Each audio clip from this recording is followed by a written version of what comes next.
Hello everyone, this is G and I'm back with the third video of the day. Interestingly enough, I did not expect to be making 3 videos today. Now this video is sort of addressing the whole, John Kent being bi drama, but from a different way. And I actually want to thank Tristan of Nerdette's Newsstand because it's actually how I found out about this particular quote about Clark Kent Superman from Tom Taylor. Now, I will admit that I did not read this article initially because the point of my video about John Kent coming out as bi was not really about the IGN article itself. Usually if I plan to cover the article, I'll cover the article in real time on video. But it was more to address what I feel and still hold the opinion of that is just attention grabbing behavior. But this and I'm sort of in the middle of the article here because this is where Tom says what I feel needs to be addressed. And to be honest, I actually find this surprising coming from Tom Taylor, considering the fact that he's supposedly such a huge Superman fan. Then again, Mark Waid, supposedly a huge Superman fan too, and yet we've seen what his storytelling has been like inside and outside of mainstream comics in the past few years, not to mention his battles with, certain comic reviewers. But that's a story for another day. But anyway, here's what this says, right? So it says here, over the years in this industry, it probably won't surprise you to hear I've had queer characters and storylines rejected. Fair enough, that's true. It has been something that has been rejected oftentimes in comics. That's fair, that's true. I felt like I was, and again, this is Tom Taylor talking. I felt like I was letting down people I loved every time this happened, writer Tom Taylor tells IGN. But we are in a very different and much more welcome place today than we were 10 or even 5 years ago. You're absolutely right, Tom. So why in the world do you need to make a spectacle of John Kent's sexual orientation?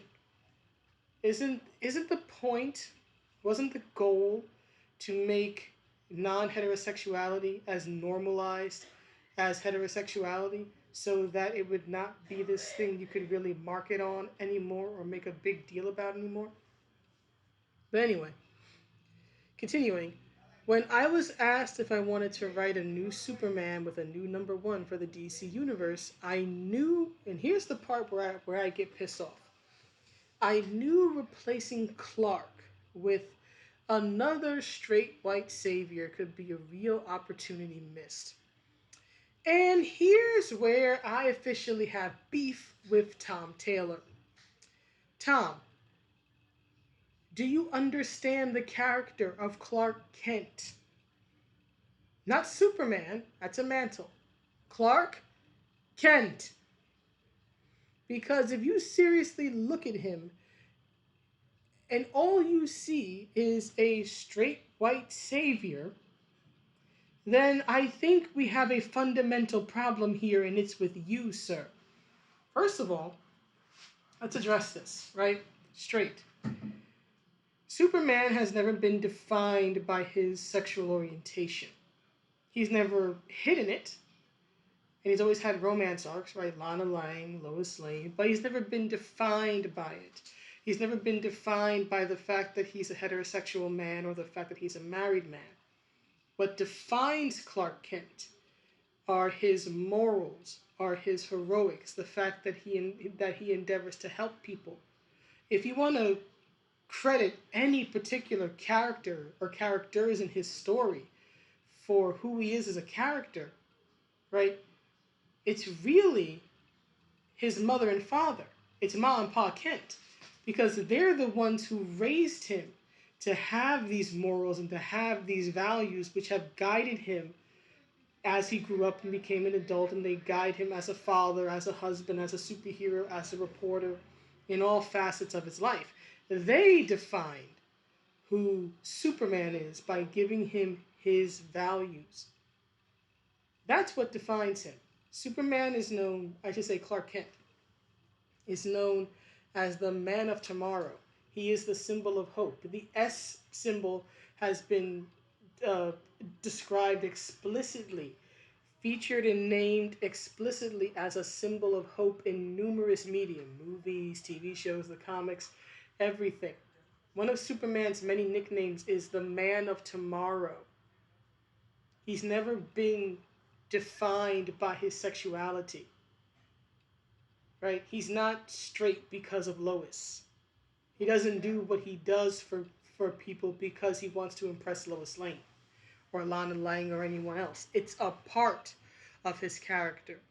His orientation is a part of his character. His romances are a part, a very important part, no denying that, but a part of his story. They are not defining who he is as a person in a story. That's his parents. That's his values, his morals. And we know that is because of Superman Red Sun, where if he lands in Russia and is raised in the, well, really the Soviet Union, I should say, but he lands in the Soviet Union and he's raised with entirely different values, he's an entirely different person. So let's get that straight, right? He's never been defined by his sexual orientation. He's defined by his morals and his belief system because those literally guide him in what he does in and outside of the costume. So yes, he is straight. That is his sexual orientation, but that is not a defining characteristic. He's a straight man. He's a father. He's a uh, married man. But he's not the definitive example of any of those things. He's one of many, just like many other people in the world, real and fictional, in DC Comics. Number one. Number two, white savior. And this is the part where I really, really get pissed off. Clark Kent, right, the traditional definitive Superman, is not a white savior. Let's get a few things straight here. Clark's an alien. He's an alien who was raised on Earth, who was raised in America, who was raised in Smallville, Kansas. But he's not a white savior, right? He's white in the sense that that's the racial classification you would give a human who looks like him, right, according to the American government. Right? That's what makes him white. If you want to be super technical about it, he's Kryptonian. Okay? He's an alien. We have no idea, or very little idea, I should say, what his ethnicity, if such a thing even existed in Krypton, would be had he actually grown up on Krypton and Krypton survived as a planet and a civilization. Number one, right? He's white in the sense of, he's white in the American sense. But let's be honest, he's an alien who represents the best of what humanity could be. But white savior as a term is something that really pisses me off. Because that's a very insulting term to refer to someone like Clark Kent, Superman as. Let's look at the definition of the term white savior.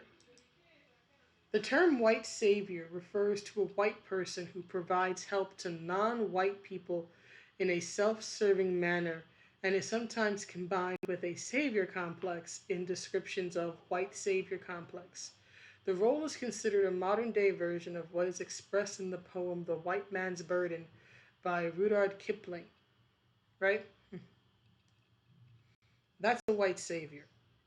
A white savior is an ignorant character. The white savior is an ignorant character who believes that their culture, their way of life, is inherently superior to that of the natives that they have found themselves among.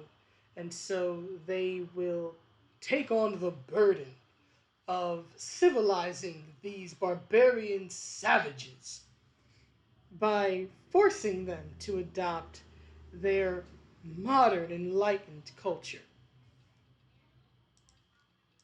Tell me, tell me where Clark Kent as Superman has done that or been defined by that. That would be something maybe Injustice Superman would do. Right? Force his will, force his culture onto other peoples who would not accept it. right? That's something that say Dark Side would do. And remember, Clark died in battle fighting Dark Side, the death of Superman and all that, right? But Clark Kent himself would never do such a thing. He would never try to force his values or his viewpoint on things, his culture, right? And I know people say, oh, he represents truth, justice, and the American way, and that's true, right? But a properly written Clark Kent does not try to force American values or force his small town country values, right, onto other people. He takes pride in his values and pride in his background, but he doesn't try to force it onto other people. So to refer to him as a white savior, right, as a straight white savior, is absolutely insulting in my personal opinion. Call me an outrage artist or whatever, but this was really insulting to me because that's not who Clark Kent is.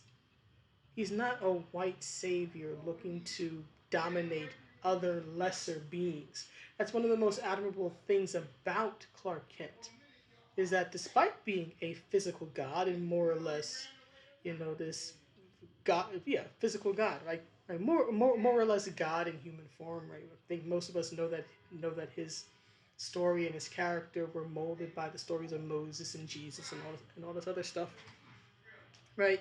But despite being able to take over the world pretty dang easily if he wanted to, Clark doesn't. At least in stories where he's written properly, he doesn't take over the world. He doesn't take over America.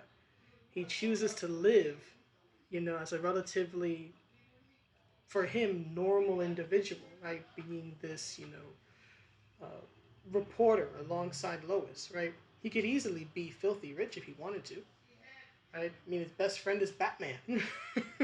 He could easily, get as much money as he wanted, but he doesn't do that. The thing about Superman that's very endearing, even to someone like me who is not a big fan of Paragon characters, is that as powerful as he is, he's also got this very he also when he's written well, he also has this everyman appeal, right? He doesn't flaunt his wealth. He doesn't really have wealth. I mean, he does comfortably, right? But he's nowhere near, say, as rich as say Clark. Batman, right? He's always been the sort of unassuming everyman, and he goes about being Superman just because he wants to help people. It's not that he's necessarily looking for like praise or anything. It's just he's like, hey, I have all these cool, awesome powers. That person's about to fall off the cliff. Let me go fly over there and rescue them. Right? Stuff that we can't do, or stuff that um, is a moral quandary for us, aren't for him. Right? Because he doesn't have to worry about, say, drowning if he goes to try to save a drowning person.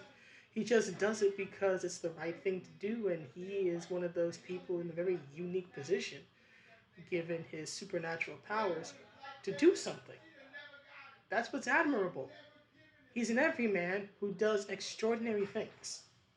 And to refer to him more or less as this conqueror, as this well meaning but ultimately damaging conqueror, it's just so insulting.